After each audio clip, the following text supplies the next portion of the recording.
Covering the Northern Bahamas, you're watching the Bahamas Tonight, Northern Edition. Welcome back. Police on Grand Bahama are investigating a sudden death matter. Shortly after 6 p.m. Friday, police were called to a residence on Bayshore Road, Hepburn Town, 8 Mile Rock, where the lifeless body of a male was discovered in a vehicle. Foul play is not suspected at this time, and police say that they will await an autopsy report that will determine the exact cause of death. In news from the crime beat, police in Grand Bahama needs your assistance in locating 24-year-old DiMaggio Wims of New Providence. He is between 5'6" to 5'8" in height, with dark brown complexion and medium build. He is wanted by the Central Detective Unit here on Grand Bahama for murder and should not be approached. Now, if you have any information on the whereabouts of DiMaggio Wims, you should contact CDU at 350-3107-12, 911-919, or your nearest police station. And finally, in news this evening, the Bahamas for Jesus national event is some 2 months away, but momentum is already high for what is expected to be a major move of God. Pastors and Christian leaders coming together at the Ruby's restaurant recently to plan that 3-day event. Megan Shepard has this report.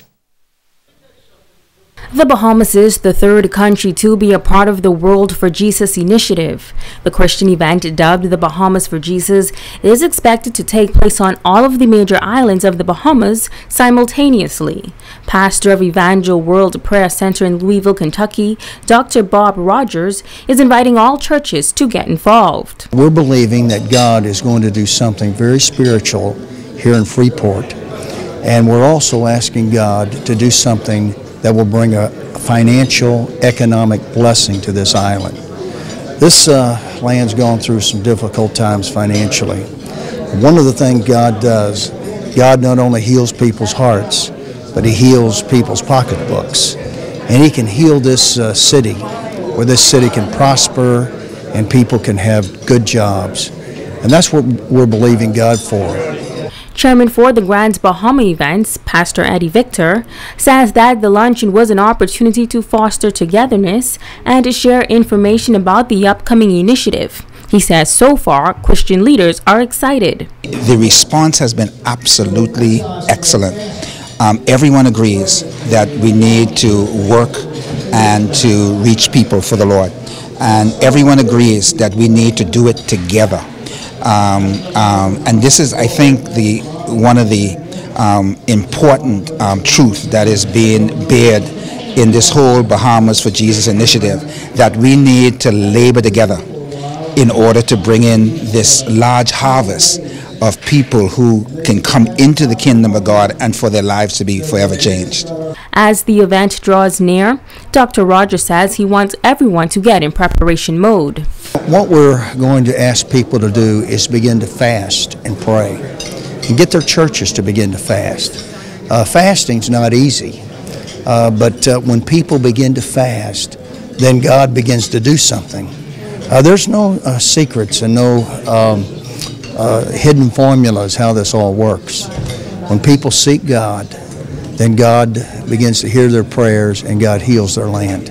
The Bahamas for Jesus is slated for November 10th through the 12th. And now it is time to ask the doctor.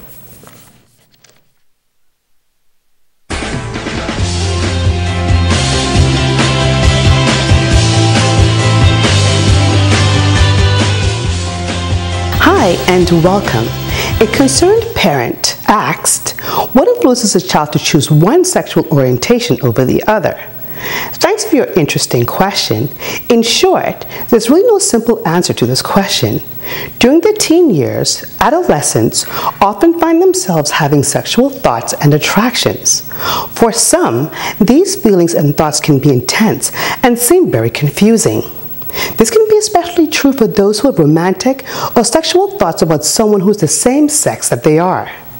It's common for teens to be attracted to or have sexual thoughts about people of the same sex and the opposite sex. It's one way of sorting through their emotional sexual feelings. However, most medical experts, including those of the American Academy of Pediatrics and the American Psychological Association, believe that sexual orientation involves a complex mix of biology, psychology, and environmental factors. If you are a parent or teen with similar questions, please email askdrbahamas@gmail.com. I'm Dr. Monique Pratt, and this has been Ask the Doctor. Don't go away. A check on sports is up next with Ramiko Knowles.